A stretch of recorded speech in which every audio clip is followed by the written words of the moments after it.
Were you there when they crucified my Lord? What if the gospel writers, as they wrote, were writing about you? Which one of the characters around the cross would you be? And what would that mean to you? Near the cross of Jesus stood his mother. Just a few words in John chapter 19 and verse 25 that give us so much information about the woman who gave birth to Jesus of Nazareth. His mother stayed with Jesus from his birth to the end. It seems most probable that Joseph, her husband, had passed away and might not have been on the scene for a while now. Merely being linked with a criminal, especially a condemned one, was dangerous.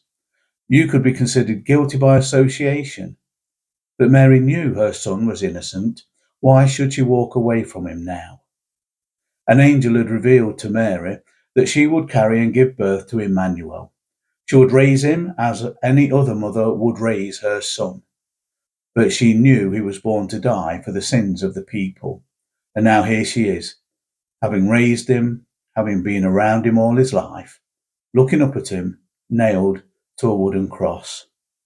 The joy announced at his birth was something Mary kept in her heart, we're told, but that same heart is breaking now at this point of his cruel death.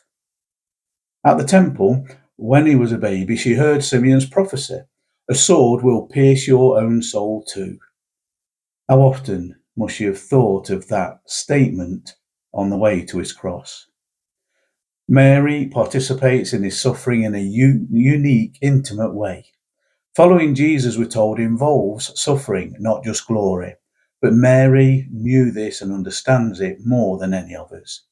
In John 19, verses 26 and 27, Jesus gives responsibility to the disciple we're told he loves.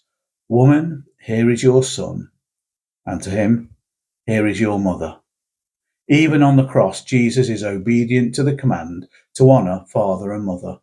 Even whilst dying, he makes sure that Mary is cared for. She'll need emotional support, having witnessed this terrible event, along with the material and practical matters of life that she'll need. From being his mother, Mary becomes a model disciple. She's present with Jesus in the good times and, of course, the bad. Her faithfulness is seen in her obedience.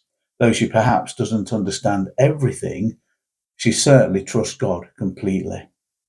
At the cross, Mary is a witness to the fulfillment of prophecy, the price that had to be paid for sin. She witnessed through the pain how deep the love of God is. She sees her son become the saviour of the world. Redemption is not an abstract philosophy or an adherence to a set of teachings. It is deeply personal. Is that your face in the crowd? Maybe you fully understand faithfulness in suffering. Perhaps your love for Christ has already called for courage. Have you counted the cost of discipleship and still decided to pay the price? As we consider Mary at the cross, is it your face that's there? Is your face on the face of Mary? Do you understand about suffering and yet still trusting?